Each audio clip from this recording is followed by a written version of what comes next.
সকালবেলা বললাম ঈদ তো চলে আসছে, তুমি বাজার কেন করো না? বাজার করতে হবে না? আপনাদের ভাইয়া সকালবেলা যে আমার জন্য বাজার করে নিয়ে আসছে। তো কি কি বাজার করে নিয়ে আসছে চলেন আপনাদের সাথে একটু শেয়ার করি।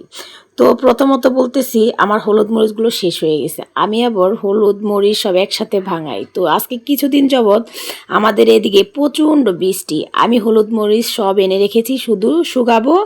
শুকানোর সময়টা পাচ্ছি না, রোদ নেই তাই। যাই হোক, এখন অল্প কিছু নিয়ে আসছি, ওটা দিয়েই চলবে কিছুদিন, ঈদের পরে হয়তো ভাঙাবো। তো যা যা লাগবে সবই আমার জন্য নিয়ে আসছে। আপনাদের ভাইয়া জানে যদি একটু উল্টাপাল্টা হয় তাহলেই ঝগড়া লাগিয়ে দিব, সেই ভয়েই কিন্তু আমার জন্য সব গুছিয়ে গাছিয়ে নিয়ে আসছে। আমিও খুলে দেখলাম সব ঠিকঠাক আছে। যাক, ঠিকঠাক আছে দেখে আমার যে কি ভালো লাগলো। বিশেষ করে আমার চা পাতাটা যদি না দেখতাম আমার মাথাটা ঠিক থাকতো না। চা পাতা আর দুধটা যদি না থাকে তাহলে মাথা ঠিক থাকে না। যাই হোক, প্রথমত দেখলাম চা পাতা দুধ দুইটাই আছে। এই দুইটা দেখে আমার মনটা এত ভালো লাগলো। এদিকে আমার মিনিটা ঘুরে ঘুরে দেখতেছে সব ঠিক আছে কিনা। আমিও দেখলাম সব ঠিক আছে, মিনিও দেখলো সব ঠিক আছে। যাই হোক, সব ঠিকঠাক আছে। আপনারাও সবাই দেখবেন বাজারগুলো কীরকম হয়েছে, বাজারগুলো আদৌ ঠিক হয়েছে কিনা।